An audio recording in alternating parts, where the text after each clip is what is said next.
اس حدیث کی سند کے تمام راوی عادل ہوں. عادل، عین الف دال، عدل سے عادل ہوں.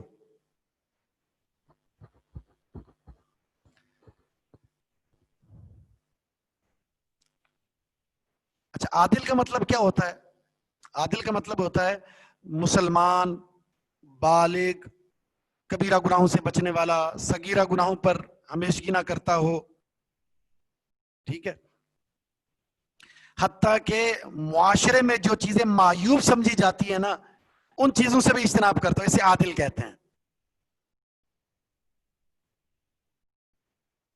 ٹھیک ہے. عادل کا یہ تعارف ہے کہ وہ مسلمان ہو، بالغ ہو، کبیرہ گناہوں سے بچتا ہو، صغیرہ گناہوں پر اصرار نہ کرتا ہو یعنی مستقل، اور حتیٰ کہ معاشرے میں جن چیزوں کو ناپسند سمجھا جاتا ہے اس سے بھی بچتا ہو. دوسری شرط، یہ تو پہلی شرط کا تعارف تھا. دوسری چیز 2 دفعہ میں نے بتا دی ہے. اب کسی نے لکھا ہے تو ذرا بتا دیجئے گا، سینڈ کر دیں. دوسری چیز، راوی کیا ہو؟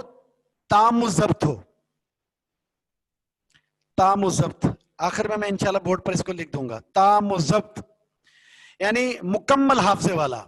تام الضبط کا مطلب ہوتا ہے مکمل حافظہ. اس کا حفظ جو ہے نا 100% کام کرتا ہو. 100% کام کرتا ہو. دیکھیں ضبط 2 طرح کا ہوتا ہے. ایک جو نوٹ آپ لکھیں وہ بھی محفوظ ہو، کہاں رکھے ہوئے ہیں، اور اس میں کوئی تبدیلی نہ کر سکتا ہو.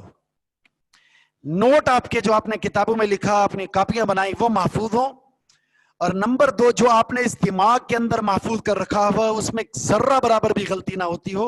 اس کو کہتے ہیں تام الضبط، مکمل حافظہ. آج المیہ یہ ہے کہ نہ تو ہمارے پاس حافظہ، ذہن میں محفوظ کرنے والی جو میموری ہے ہماری، نہ تو وہ کام کر رہی ہے، اور نہ ہی جو ہماری تحریر جو ہم نے لکھی بھی ہوتی ہے اپنے ہاتھ سے وہ محفوظ ہے.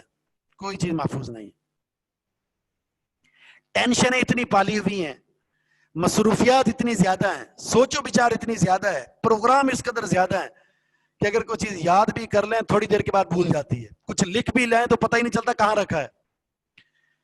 تو اب اندازہ لگائیں جو حدیث کے راوی ہیں وہ اپنے حافظے کے، میموری کے کتنے بڑے پہاڑ ہوں گے، جنہیں 5 لاکھ احادیث اس طرح یاد تھی جس طرح سورۃ الفاتحہ میں یاد ہوتی ہے.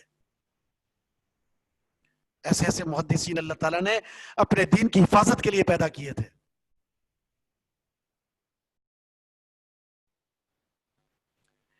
ٹھیک ہے. تو 2 شرطیں ہوگی. تیسری شرط،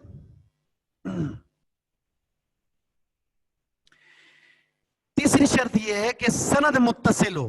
سند متصل ہونے کا مطلب یہ ہے راویوں کی جو لڑی ہے نا، یہ سند حدیث تک لے جانے والا راویوں کا یہ جو سلسلہ ہے، بیچ میں کہیں بھی انقطاع نہ ہو. ایسا نہ ہو کہ ایسا کسی جگہ پر بھی نہ ہو کہ کسی بھی راوی نے حدیث بیان کی اپنے شیخ سے، لیکن اس نے سنا ہی نہ ہو. بیچ میں انقطاع نہ ہو، یعنی 2 راویوں کے بیچ میں کوئی راوی ایسا نہ ہو جو ان کے بیچ میں تھا لیکن وہ نہیں ہے. جب ہاتھ ٹوٹ جاتا ہے تو کیا ہوتا ہے؟ پوری چین ختم ہو جاتی ہے، پوری چین، پورے دانے نکل جاتے ہیں. اسی طرح حدیث کی سند کے اندر کہیں سے اگر ایک راوی بھی گر جائے تو پوری سند بیکار ہو جاتی ہے. اس لیے کہا کہ تیسری شرط یہ کہ سند متصل ہو، یعنی پوری سند کے اندر کہیں بھی کوئی راوی نہ گرا ہوا ہو. اس کو کہتے ہیں متصل سند. 3 شرطیں ہوں گی. چوتھی شرط، شاذ نہ ہو. شاذ، شین الف اور آخر میں ذال، شاذ. وہ شاذ نہ ہو. شاذ کا مطلب یہ ہوتا ہے ایک راوی اپنے بڑے راوی کی، اپنے سے بڑے ثقہ راوی کی مخالفت نہ کر رہا ہو. وہ ایک حدیث بیان کر رہا ہے اور اس حدیث کو بیان کرتے ہوئے اس نے اپنے سے بڑے کسی حافظ، اپنے سے بڑی جماعت کی مخالفت کر دی. اس نے، راوی کہتے ہیں حدیث کو بیان کرنے والا، ٹھیک ہے، کوئی حدیث بیان کر رہا ہے، بیان کرتے ہوئے اس نے بڑی جماعت کی مخالفت کر دی ہے. اپنے سے بڑے اوسق راوی، جو اس سے بڑا ذہین، فتین، سمجھدار، حافظے کا پہاڑ ہے، اس کی مخالفت کر دی. تو ایسا بھی نہ ہو. اسے کہتے ہیں شاذ نہ ہو، یعنی اس میں مخالفت نہ ہو. حدیث بیان کرنے والا اپنے سے بڑے امام کی مخالفت نہ کر رہا ہو. چوتھی، پانچویں شرط یہ ہے کہ اس میں کوئی علت نہ ہو. کوئی علت نہ ہو. علت کا مطلب یہ ہوتا ہے کہ کوئی باریک سی ایسی چیز، بڑی مخفی سی کوئی ایسی چیز جو نظر نہیں آ رہی لیکن وہ حدیث کی صحت کے لیے نقصان دہ ہے، ایسا بھی نہ ہو. ان کتاب کا مطلب ہے منقطع ہو جانا، بیچ میں سے راوی کا گر جانا. ٹھیک ہے، تو حدیث کیا ہو؟ راوی عادل ہو، سب حافظ ان کا حفظ مکمل ہو، سند متصل ہو، جڑی ہوئی ہو، کہیں بیچ میں کوئی بریک نہ ہو، راوی نہ گرا ہوا ہو، حدیث بیان کرنے والا گرا ہوا نہ ہو. شاذ کا مطلب ہے کوئی اپنے سے بڑے کی مخالفت نہ کر رہا ہو اور علت کوئی نہ ہو، اس میں کوئی علت نہ ہو. کوئی علت نہ ہونے کا مطلب کیا ہوتا ہے کہ اس میں کوئی ایسی خفیہ چیز، ظاہراً یا خفیہ کوئی ایسی چیز جو حدیث کی صحت کے لیے نقصان دے، وہ بھی اس میں موجود نہ ہو. جی، متصل کا مطلب ہے کہ ملاقات ہو. یہ 5 شرطیں دنیا کے کسی عدالت کے اندر نہیں ہیں. جب گواہوں کو پرکھا جاتا ہے، جائزہ لیا جاتا ہے، شہادت لی جا رہی ہوتی ہے، بے اس کے بارے میں آپ گواہی دو، کسی بھی راوی کے بارے میں کسی بھی دنیا کی عدالت میں ایسا قانون نہیں ہے جہاں کسی راوی پر ایسی جرح ہوتی ہو جو حدیث کی سند کے اندر راوی پر ہوتی ہے. راوی عادل ہے، اس کا حفظ کیسا ہے، اس نے جس سے یہ بیان کر رہا ہے اس سے واقعتاً ملاقات کیا یا نہیں کی، یہ راوی کہیں حدیث بیان کرتے ہوئے اپنے سے بڑے کی مخالفت تو نہیں کر رہا، اس حدیث کی سند میں کسی جگہ پر کوئی علت تو نہیں پائی جا رہی جو اس حدیث کی ضعیف ہونے کا سبب بنتا ہو. یہ ایک دقیق بحث ہے، جب اصول حدیث کو پڑھیں گے یہ ساری بحث تفصیلاً اصول حدیث میں آئے گی جب آپ پڑھیں گے. ٹھیک ہے، اب بنیادی باتیں آپ یہ سمجھ لیں صرف. اسے کہتے ہیں صحیح حدیث. اس قدر زیادہ تحقیق ہے محدثین کی حدیث کی صحت کے لیے راویوں پر، بالخصوص بخاری اور مسلم، ان کے اندر تو بہت ہی زیادہ بڑے پیمانے پر اس کا جائزہ لیا گیا ہے. اس کے بعد اگر کوئی بدبخت انسان کھڑا ہو کر صحیح بخاری اور صحیح مسلم پر تنقید کرتا ہے تو یہ اسلام کا دشمن ہے، اسلام کے نام پر دھبا ہے. کتنے لوگ ایسے ہیں جو حدیث کا انکار کر دیتے ہیں، بخاری کی حدیث کو میں نہیں مانتا، مسلم کو میں نہیں مانتا، وہ فلاں صحیح حدیث کو میں نہیں مانتا. ٹھیک ہے، تو آپ یہ بنیادی 5 چیزیں آپ یاد کر لیں بس. اس کی تفصیلات انشاءاللہ اصول حدیث میں آپ آگے جا کر پڑھیں گے انشاءاللہ. اچھا، ان 5 شرطوں میں سے ایک شرط آپ نے پڑھی ہے، اس کا حفظ 100% کام کرتا ہو. راوی کا، حدیث کو بیان کرنے والے ناقل کا حافظہ 100% کام کرتا ہو. اگر حفظ میں تھوڑی سی کمی آ گئی تو اس کو کہتے ہیں حسن روایت. باقی 4 شرطیں وہ ہیں، حافظہ تھوڑا سا کم ہوتا ہے، جب کسی راوی کا حافظہ کم ہو جائے تھوڑا سا تو اس کی حدیث کو حسن کہتے ہیں.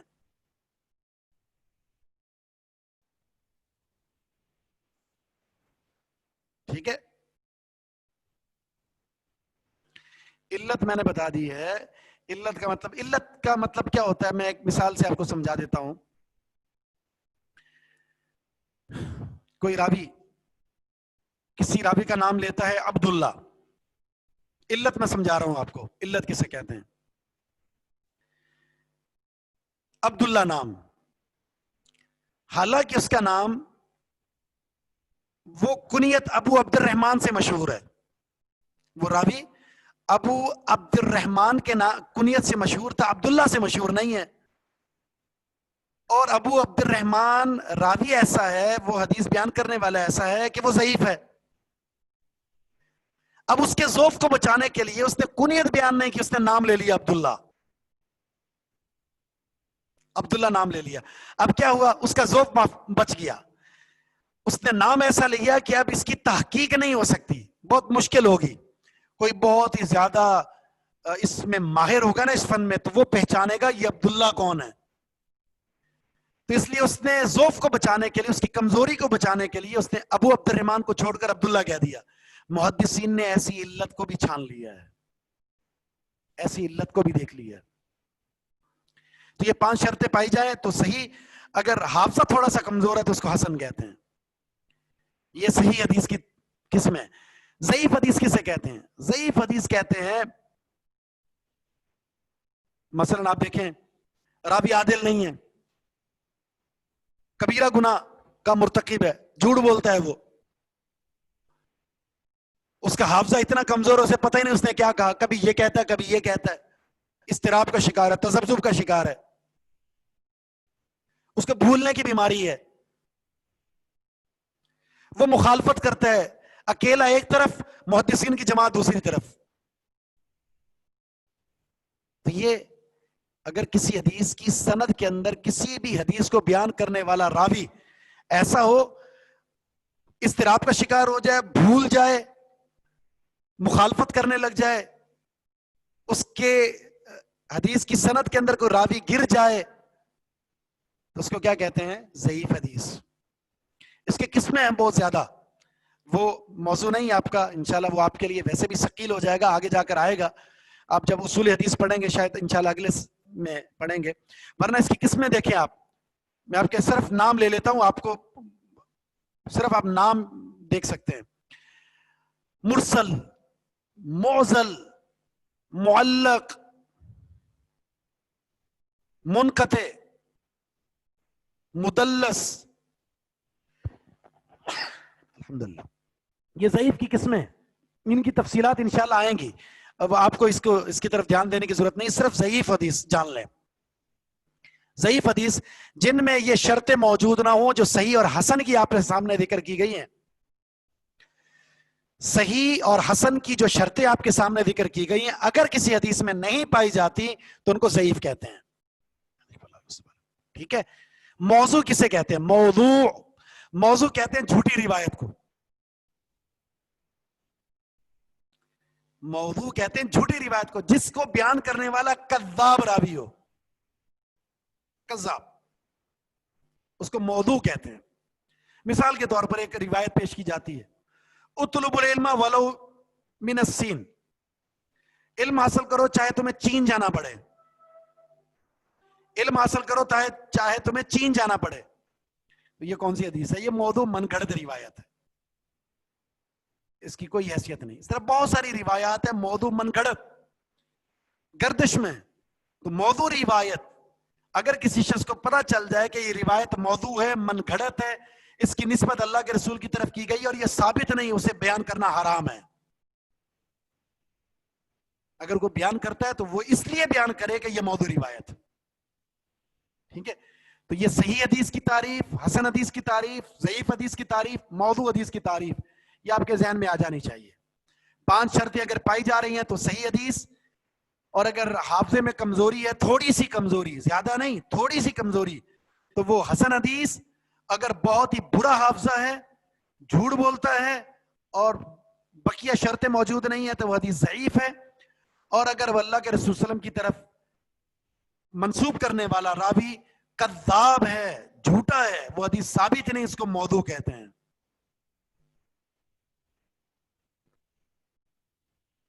ٹھیک ہے. اب اس کے بعد ایک اور چیز، بس 3 چیزیں اور ہیں، مرفوع، موقوف اور مقطوع. انہیں بھی نوٹ کر لیں، یہ حدیث کی بہت ضروری اصطلاحات ہیں. مرفوع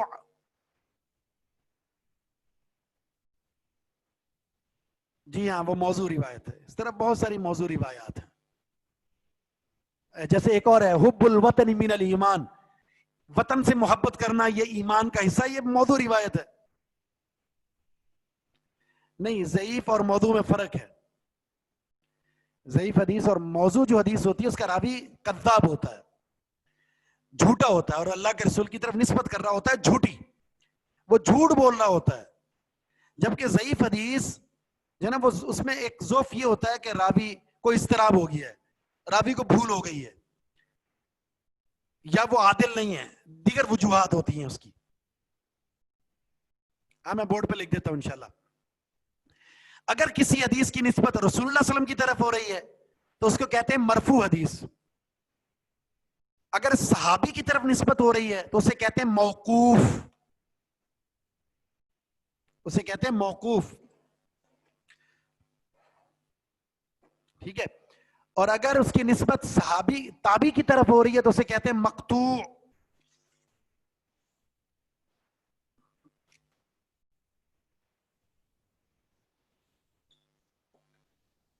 مرفوع، موقوف،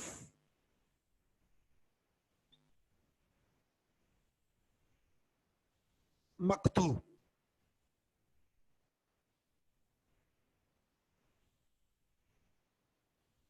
رسول کی طرف نسبت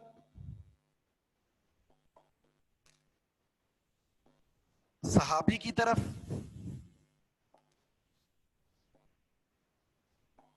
تابعی کی طرف.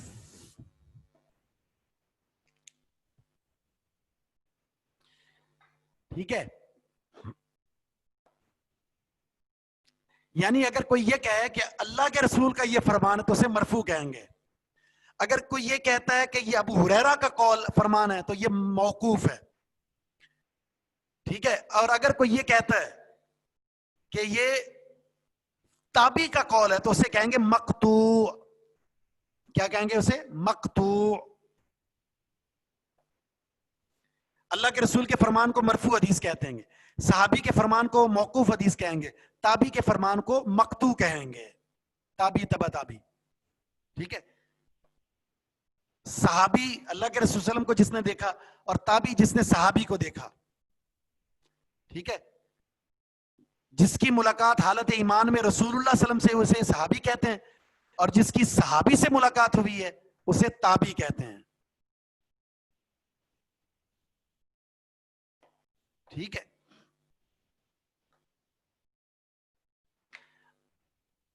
ہمارے ٹائم تو ختم ہو چکا، لیکن میں ایک بات ضروری سمجھتا ہوں کہ حدیث اور قرآن دونوں حجت ہیں.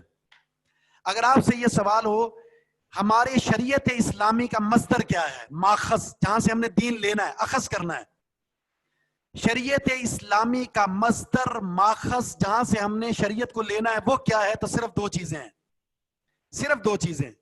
نمبر ایک قرآن، اور نمبر دو محمد صلی اللہ علیہ وسلم کا فرمان. باقی ساری چیزیں ان کے تابع ہیں. قرآن اور حدیث آپس میں مخالف نہیں ہیں. کچھ لوگ کہتے ہیں قرآن کو مانیں گے حدیث کو نہیں مانیں گے، قرآن کو مانیں گے حدیث کو نہیں مانیں گے، کیونکہ ایک حدیث قرآن کے مخالف ہے تو وہ خود مخالف ہو سکتا ہے. صحیح حدیث قرآن کے مخالف نہیں ہے. جس طرح قرآن حجت ہے اسی طرح اللہ کے رسول صلی اللہ علیہ وسلم کا فرمان بھی حجت ہے. دونوں میں کوئی مخالفت نہیں ہے. ہمارے علم کی کمزوری ہے، ہمارا علم ناقص ہے اگر ہم یہ کہتے ہیں کہ حدیث قرآن کے مخالف ہے. بالکل نہیں، ہر صحیح حدیث قرآن کے بالکل موافق ہے.